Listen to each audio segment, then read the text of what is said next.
Neemias capítulo 4. Acharam? Diga amém.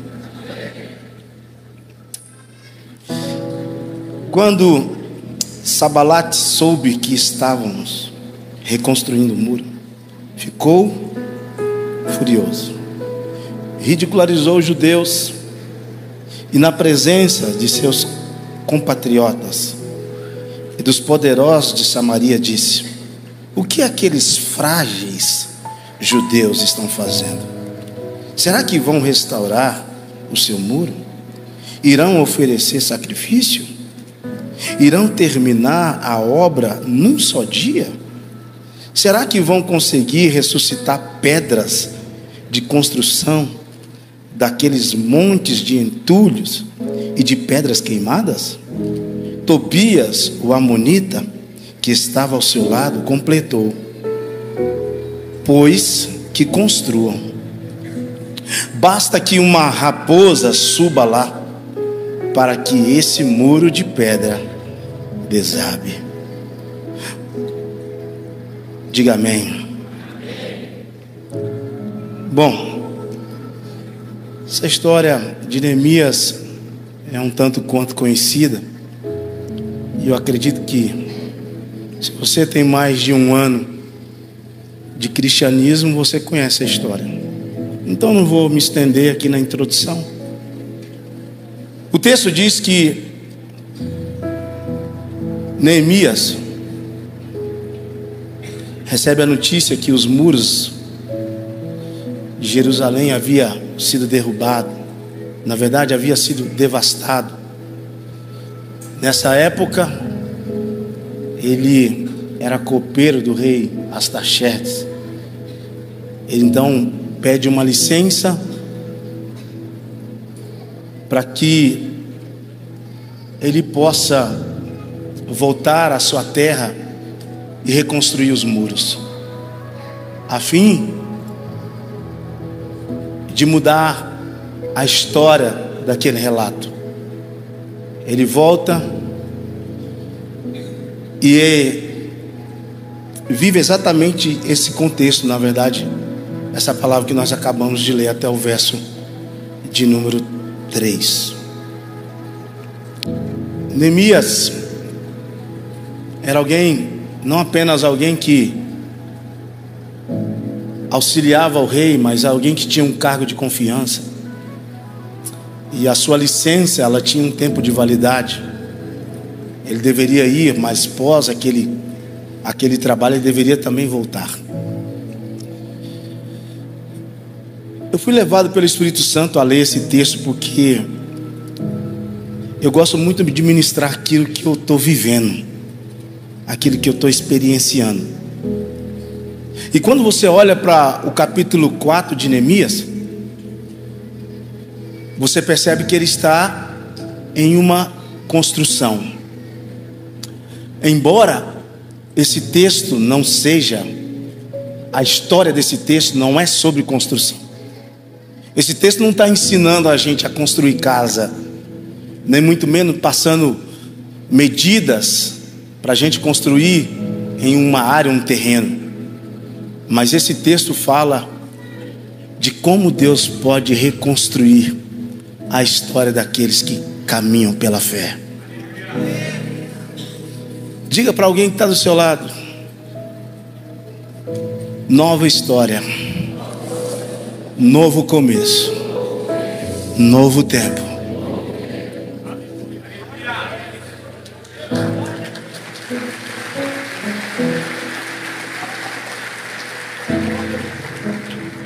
Se Neemias não tivesse se posto ou colocado à disposição para reconstruir os muros, talvez nós estaríamos aqui hoje contando uma outra história. Mas quando alguém se posiciona, a gente pode compartilhar histórias como essa. Entenda uma coisa: todas as vezes que você se posicionar para construir ou reconstruir algo, diga comigo, haverá oposição. Todas as vezes que você se colocar na condição para construir algo ou reconstruir, você vai ter oposição. O verso de número 1 diz que Sambalate, quando soube que eles estavam reconstruindo o muro, eles ficaram furiosos. E aí começa uma série que nós chamamos de zombaria. Eles começam a ridicularizar, eles começam a insultar a ação de Neemias, a fim de gerar medo, talvez. Eles começaram a zombar. No verso de número 3, diz que Tobias, o amonita, que estava ao lado ali de Sambalate, disse assim: ó, deixa eles construir, deixa eles tentarem. E ele encerra o verso dizendo: basta que uma raposa suba lá, para que esse muro desabe. Alguém disse, um autor muito conhecido, Thomas, ele escreveu dizendo que a zombaria é a linguagem do diabo.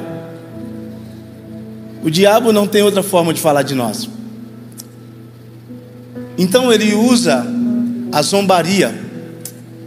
Agora entenda uma coisa: nós precisamos fazer pergunta para esse texto, para a gente aprender algumas coisas aqui dentro. Diante da zombaria, diante do que estão dizendo sobre você, porque você não é o que você está vivendo agora,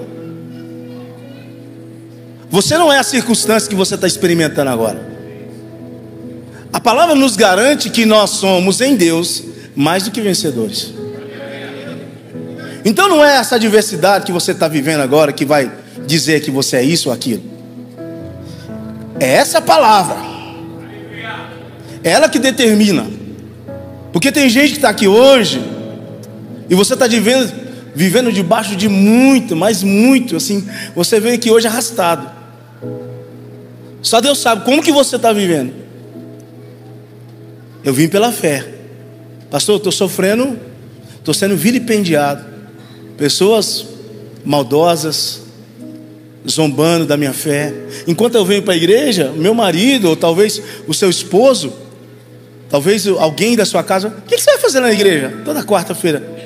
Não faz sentido. Fica lá com aqueles irmãos, levanta a mão, chora, vem embora. A Bíblia diz que nesse contexto do primeiro verso, o diabo tem uma forma peculiar para nos tirar do foco, para arrancar de nós a estratégia para reconstruir uma história que foi sonhada nos céus. O diabo tem uma estratégia. E como que ele faz isso? Ele usa de forma verbal. Diga verbal. Ele sempre vai encontrar alguém vulnerável para se utilizar dessa pessoa para desmoralizar alguém. Um dia, um pastor orando por uma pessoa, e enquanto ele orava, uma entidade se manifestou, um diabo.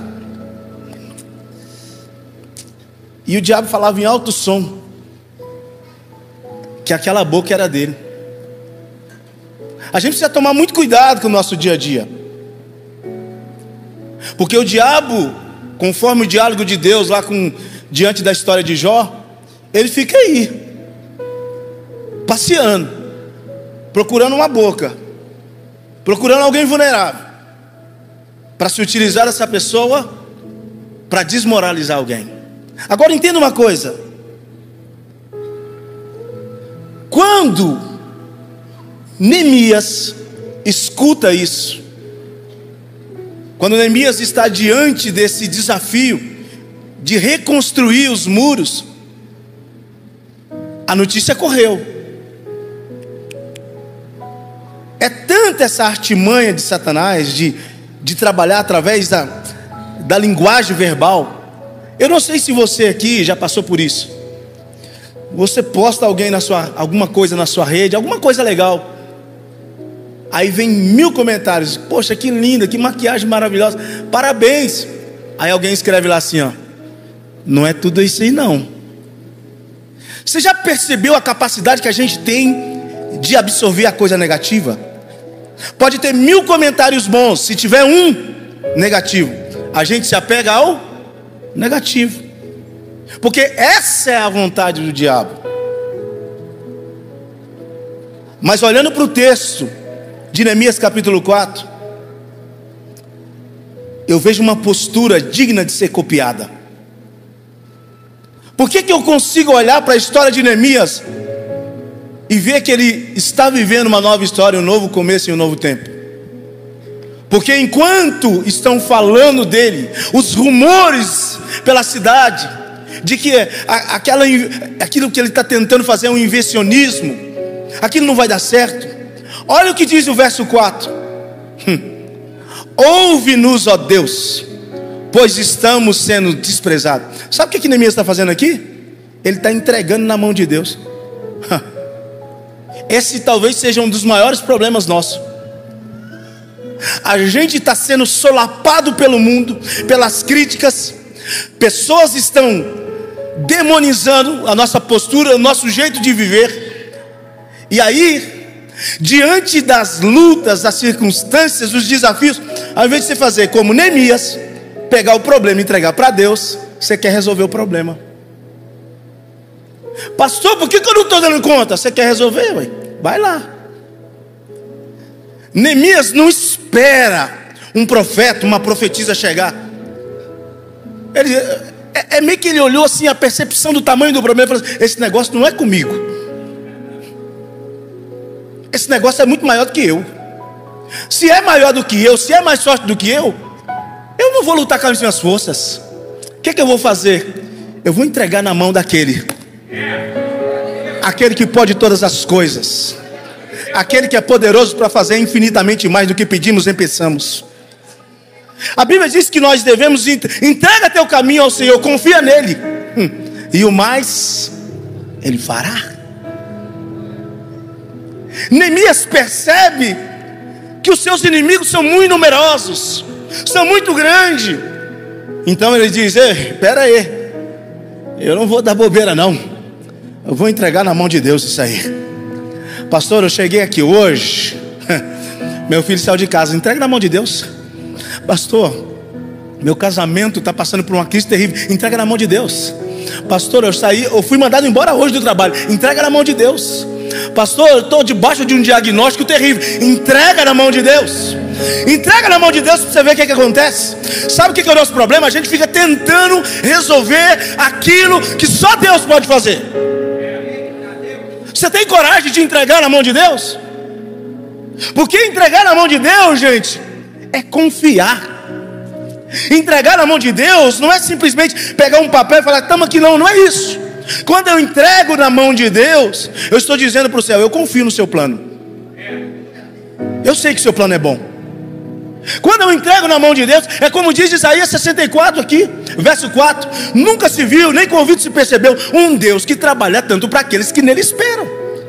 Entregar na mão de Deus é esperar o tempo determinado. Agora, Neemias ensina para mim e para você que existem guerras que a gente não deve ir nessa força não, irmão. Vem devagar, varão. Ei, está pesado? Você não está suportando o processo? Entrega na mão de Deus. Deus te trouxe aqui hoje para te dizer: já era para ter resolvido,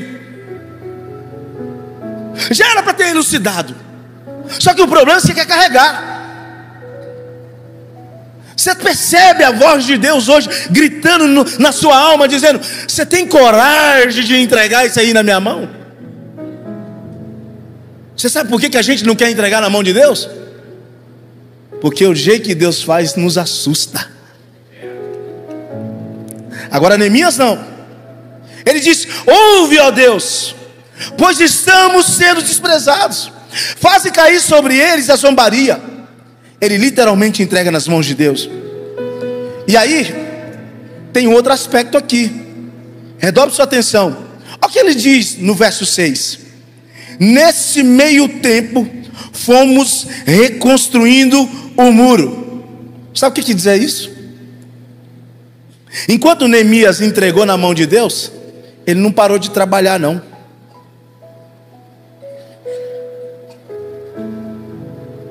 Eu me lembro de um texto onde Josafá estava cercado pelos seus inimigos, e ele corre para o templo. A Bíblia diz que quando eles se reúnem lá, Deus levanta um levita e diz para ele: Josafá, não se perturbe, não se preocupe, porque nessa peleja você não vai precisar pelejar. Deus já pelejou por você. Mas é interessante que no verso 22 diz assim, ó: Deus disse para Josafá: amanhã cedo se levanta e se posiciona.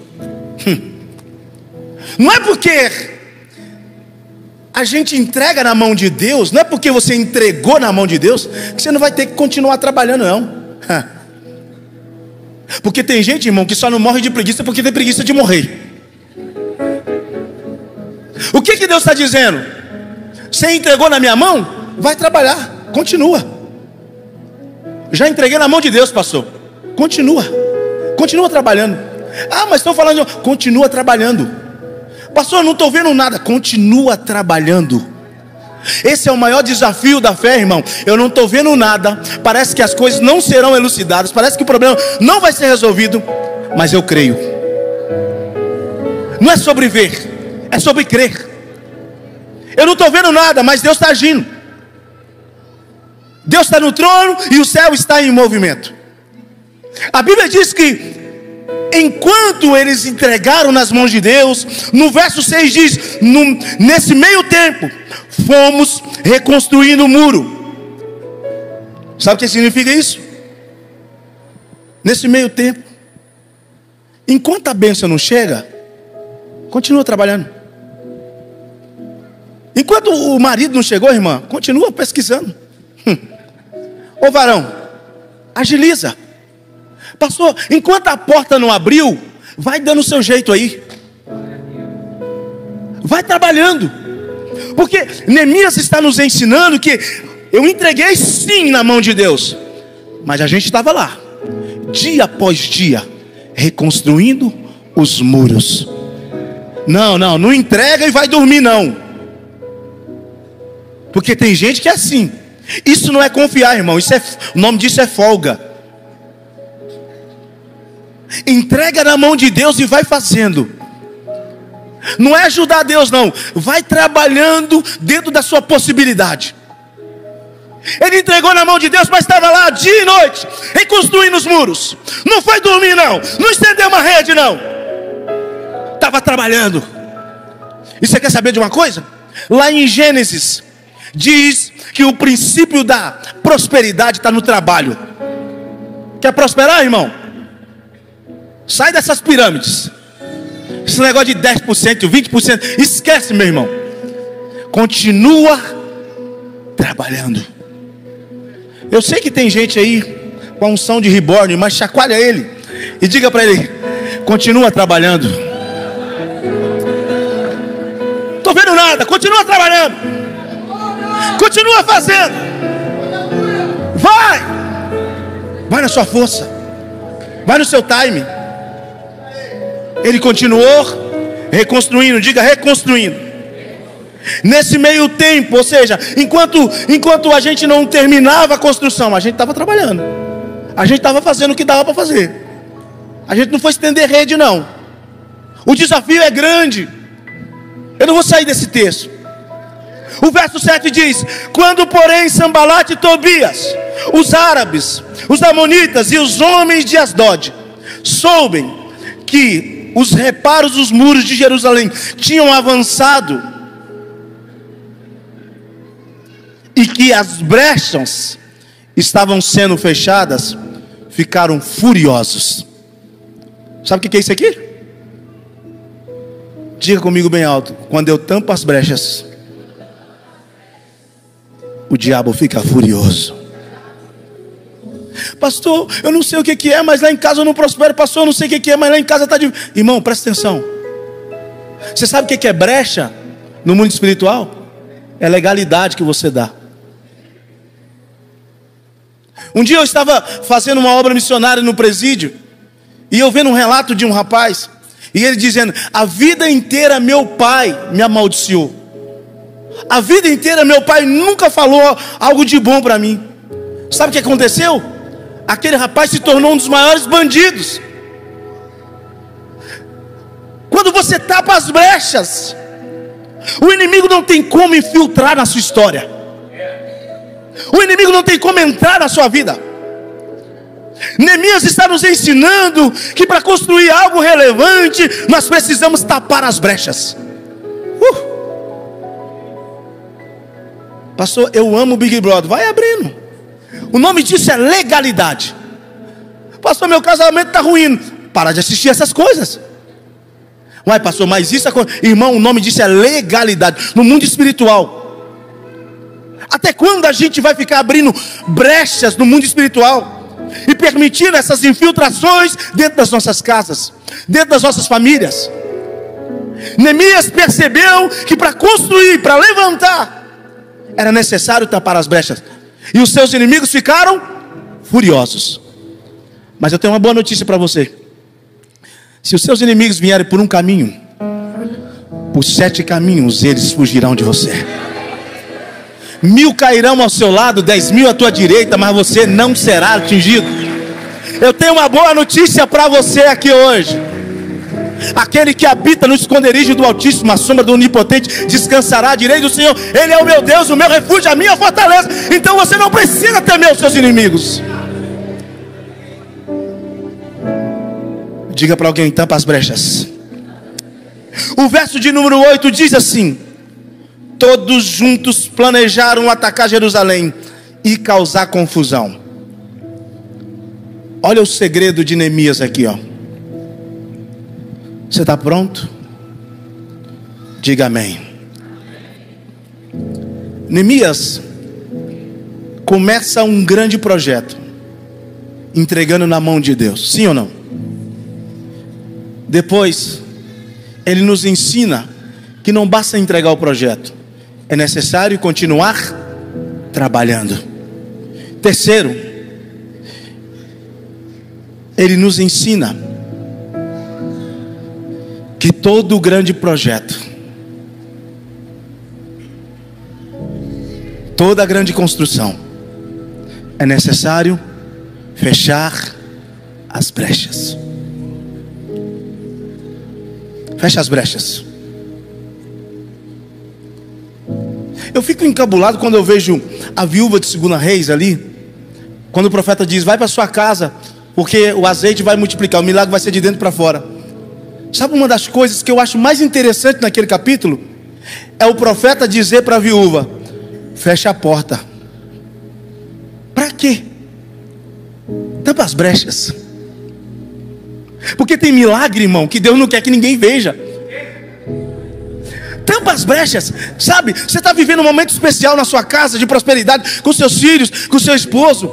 Não fica contando sua intimidade para ninguém, não. Tampa as brechas.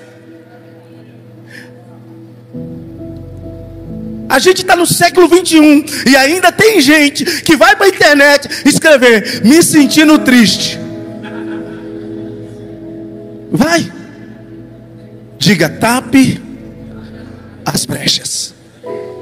Mas só que Neemias não ensina apenas esse terceiro princípio. A Bíblia diz que após fechar as brechas, coloca o verso 9 aqui. Isso aqui é uma bezetacil. Olha o que Neemias faz. O povo está falando mal dele. Coloca para mim o verso 9, meu filho. O povo está falando mal dele, vilipendiando ele, dizendo que não vai dar certo. Olha o que Neemias faz. Vamos lá, no 3. 1, 2, 3. Nós, porém,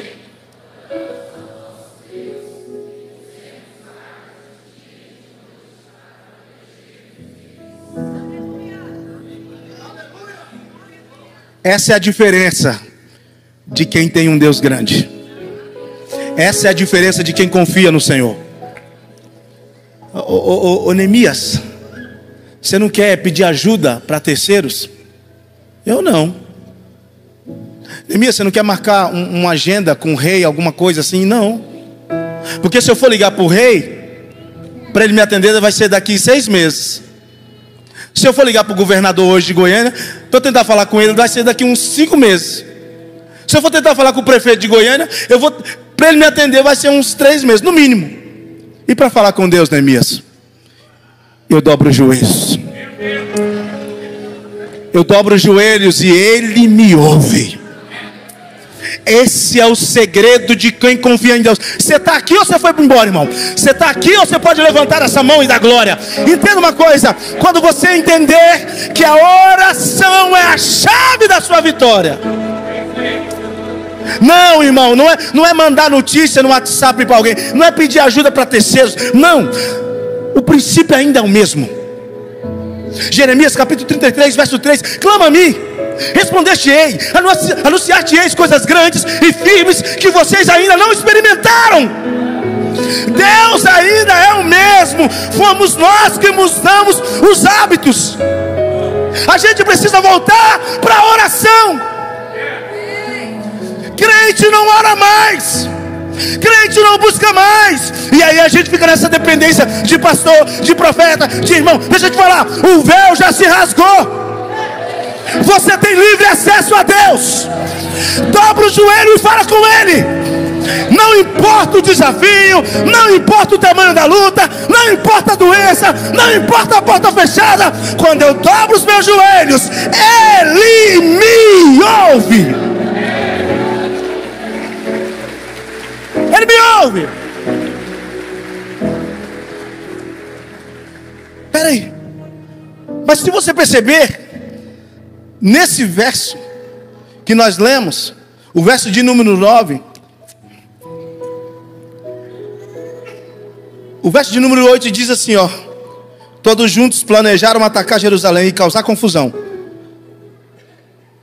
Aí Neemias diz assim: mas nós não. Nós vamos fazer o quê? Nós vamos orar. Nós é crente. Pastor está me atacando, eu vou para a internet. Mas nós não. Nós vamos para o joelho. Pastor, estou sendo perseguido no meu trabalho. Mas nós não. Nós vamos para o joelho. Pastor, estou sofrendo lá. O negócio era para ser meu. Eu estou sendo enganado pelo meu só. Mas nós não. Nós vamos para o joelho. A oração não muda apenas a natureza de quem ora, mas a oração tem o poder de mudar as circunstâncias. Alguém disse: eu não oro porque eu não sei orar. Não existe oração errada. Errado é não orar.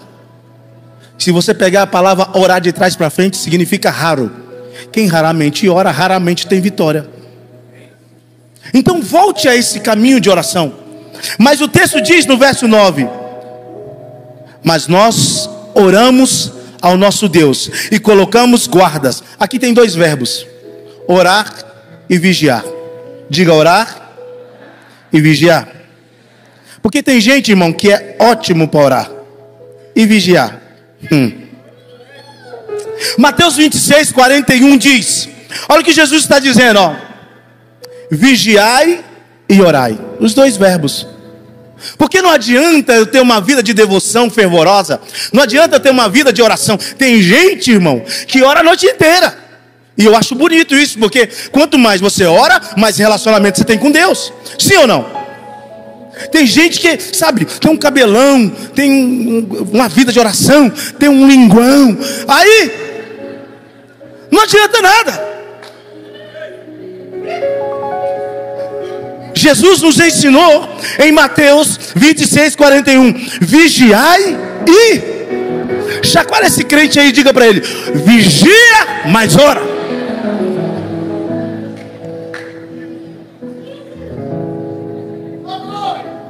Ora. Passa tempo com Deus. Vai buscar direção com Deus. Mas não esqueça: vigia. A oração sem vigilância é petulância. A vigilância sem oração também não adianta. Nós precisamos ter o equilíbrio. Eu já contei aqui uma irmã cheia da graça, porém era uma casa muito confusa. Cantava hino o dia inteiro, mas quando o marido voltava do trabalho era uma confusão. Confusão. A irmã orava o dia inteiro, em voz alta. Aquele povo que ora alto. Está tudo certo. Mas o marido chegava à noite, a confusão se instaurava. E ela tinha escrito no muro da casa dela: nessa casa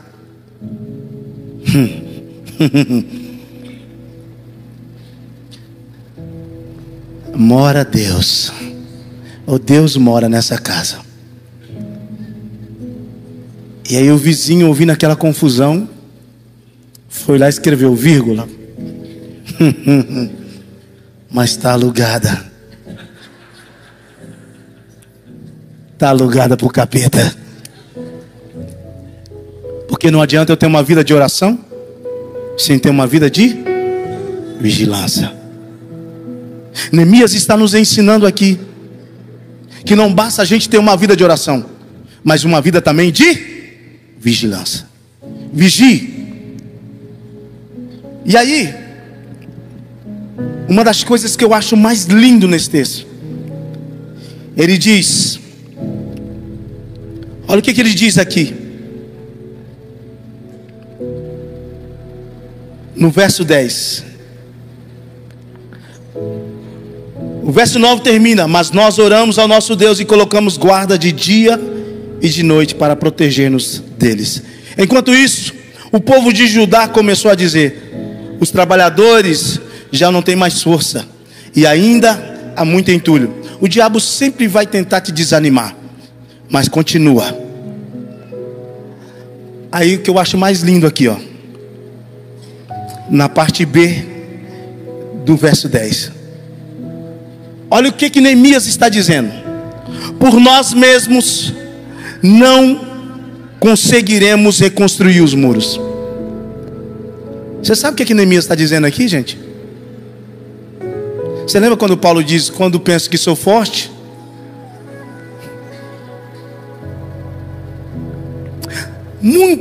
Muitos de nós queremos uma intervenção de Deus, mas a gente está aqui, ó: eu sou forte, pode deixar, Deus, eu consigo. Deus está esperando você dizer que não consegue. Não, pode deixar que eu conduzo. Deus, ó, eu conduzo a minha vida, pode ficar tranquilo. Senta aí e fica olhando. Olha o que ele diz: por nós mesmos jamais conseguiríamos erguer esses muros.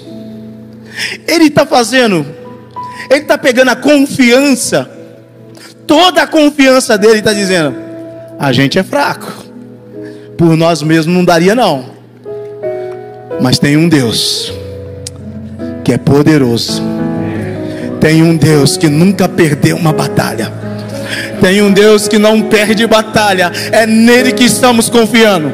Uns confiam em carro, outros em cavalo, mas nós fazemos menção do nome santo, poderoso do Senhor. Que dia que você vai reconhecer que Deus precisa entrar aí? Por nós mesmos não conseguiremos reconstruir os muros. O diabo trabalha com medo. Neemias já estava, os muros já estavam altos, e mais uma vez ele não apenas ora, não tapa as brechas, mas ele faz algo incrível. Ele diz: nós estamos levantando esses muros aqui, mas essa força não vem daqui não, ó. Essa força vem do alto. Tem alguém aqui nessa noite que está disposto a entrar na dependência de Deus, a confiar tão somente em Deus? Porque, irmãos, Deus quer fazer, sim ou não? Mas a gente tem que parar com essa guerra de queda de braço. A gente precisa reconhecer que não somos nada. A gente depende dele. Neemias está nos ensinando: não confia na força do seu braço não. Reconhece a sua fraqueza, reconhece as suas debilidades, transfira a sua confiança para ele. E aí eu continuo. Vou correr, a gente não ultrapassar o tempo. O verso de número 14: Olha o que Neemias diz. Fizemos uma rápida inspeção e imediatamente disse aos nobres, os oficiais e ao restante do povo: não tenha medo deles. Você está ouvindo o que Deus está dizendo para você hoje? Não tenha medo deles. Olha o que Neemias diz na parte B do verso: lembre-se de que o Senhor é grande. Você conhece gente que parece que ele serve um Deus desse tamanho aqui? Olha o que Neemias está dizendo. Não precisa ter medo dos nossos inimigos. Por quê? O nosso Deus é grande, é temível. Aí tem algo aqui maravilhoso. No verso de número 14. Como que eu sei que 2025 vai ser um ano que eu vou viver um novo tempo, uma nova história e um novo começo? Diga: motivação correta. Vocês lembram que Caim e Abel ofereceram sacrifício a Deus? E qual oferta foi rejeitada? Vocês lembram? A oferta de quem? De quem? De Caim. Deus disse assim: eu vi a oferta, mas eu também vi a pessoa. Motivação errada é oferta rejeitada. Olha a motivação de Neemias. Olha o que ele diz aos oficiais: lembre-se de que o Senhor é grande e temível. Aí ele diz: nós não estamos aqui com a motivação errada não. Olha o que ele diz: lutem pelos seus irmãos. Sabe o que é isso? Lutem pelo próximo. Faz o bem. Você lembra de Jó 42? Quando Jó estava orando pelos seus amigos, o que aconteceu? A sorte dele foi mudada. A motivação precisa estar correta. Como que Deus deu vitória para Neemias aqui? A motivação dele estava correta. Primeiro, lutem pelos seus irmãos, lute pelo próximo. Segundo, por seus filhos e por suas filhas e por sua mulher. Ou seja, luta pela sua casa e por suas casas. Lute pelo próximo, lute pela sua família. E esse projeto é para a glória de Deus. Você pode repetir comigo? Lute pela sua casa, lute pelo próximo, e o projeto é para a glória de Deus. Se você estiver reconstruindo ou construindo a história, e a sua motivação estiver pautada nisso, não vai te faltar provisão, não vai te faltar reforço, ânimo, não vai te faltar saúde. Se o que você está esforçando exaustivamente for alcançar o próximo, a sua família, e for para a glória de Deus, pode ficar tranquilo, você já venceu essa batalha. Do jeito que você falou, irmão, alguém vai dormir. Diga comigo: se for para ajudar o próximo, se abençoar a minha casa, e se for para a glória de Deus, eu já ganhei essa batalha.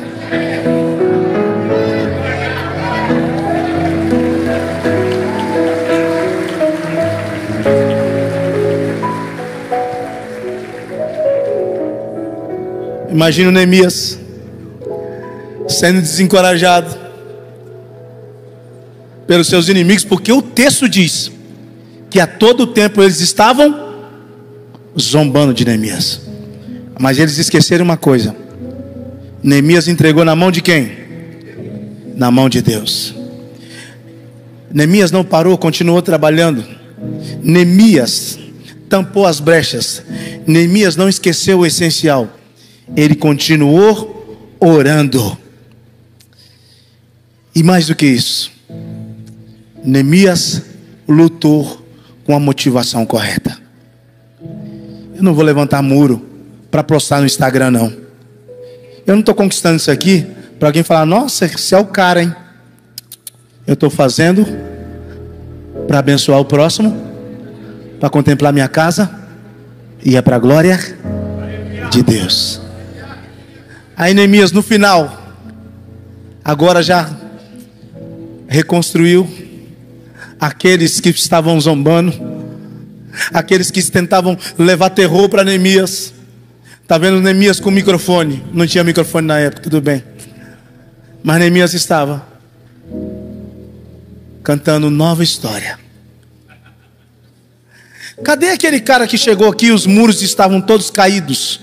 Cadê aquele cara que chegou aqui com cara de bebê reborn? Cadê aquele cara triste? A cidade devastada, cadê? Motivação correta. Nova história.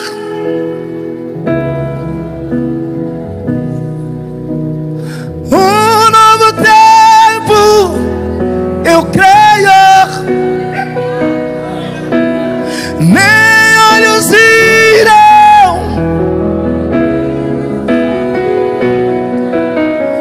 Um novo tempo. Eu creio.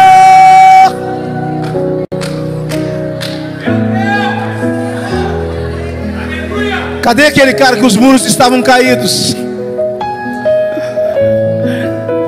Eu entreguei na mão da pessoa certa. Eu perseverei no meu trabalho e em oração. Eu tapei as brechas. Eu lutei pela motivação correta. E o que aconteceu? O desafio foi vencido. Se levante para a glória de Deus.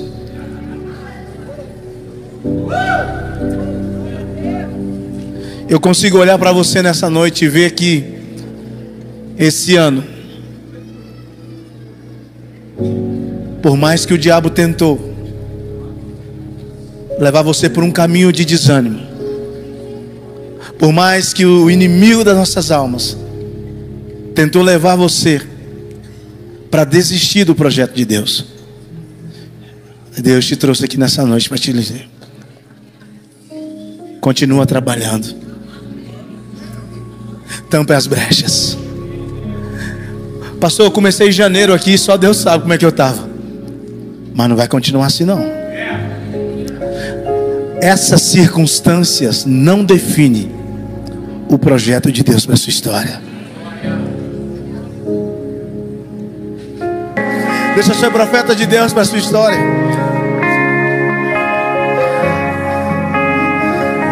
Em 2025 vai ser o ano que Deus vai derramar sobre nós estratégias.